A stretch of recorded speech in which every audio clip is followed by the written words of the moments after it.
Them was your aunt's connections. That's what thenGainey wanted. That's what your daddy wanted. What your aunt used to do, but she was thorough. There wasn't no trail. Because she would have sniffed something out. Your dad didn't come around either. The judge didn't care about none of that. The attorney didn't care about none of that. When it came for them to do the legal part of their job, they didn't do it. So in the relocation proposal, if you see something like this, you know what? You might just want to stop, get an attorney, because language like this was the clue on what to do next. It ain't got the proposal is basically the other party expressing to the attorney what they want to do. And it's up to the attorney to prepare that paperwork, and then they hand that to the judge. But it's up to the judge to decide what's fair and what's not for both parties and exactly for the child. It's 2 separate schools out of 2 states that you had them enrolled. But they didn't throw the flag. I got routed. Even when it came to my money, they dissected it.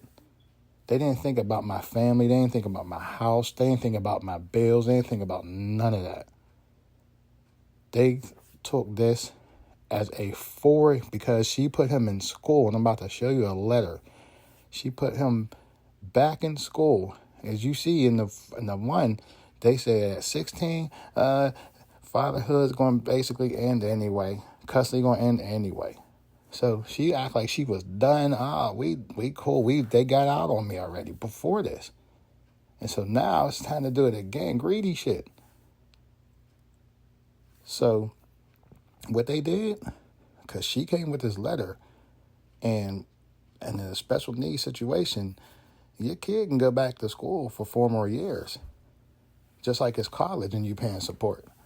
And so somehow she got this teacher down south to write her a letter, and he did it twice, to write her a letter saying that my son was going to be in school, and the Pennsylvania went for that bullshit.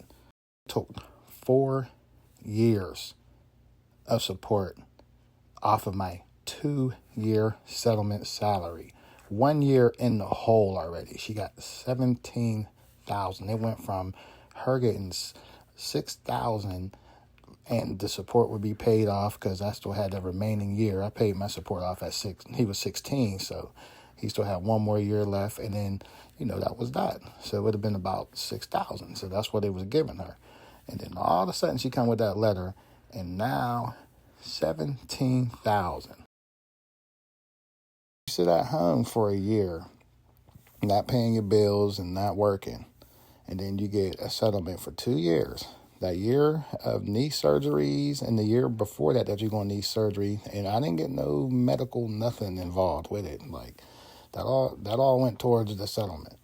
So you sit at home for 1 year, and then you finally get your money, and a year later, you already in the hole.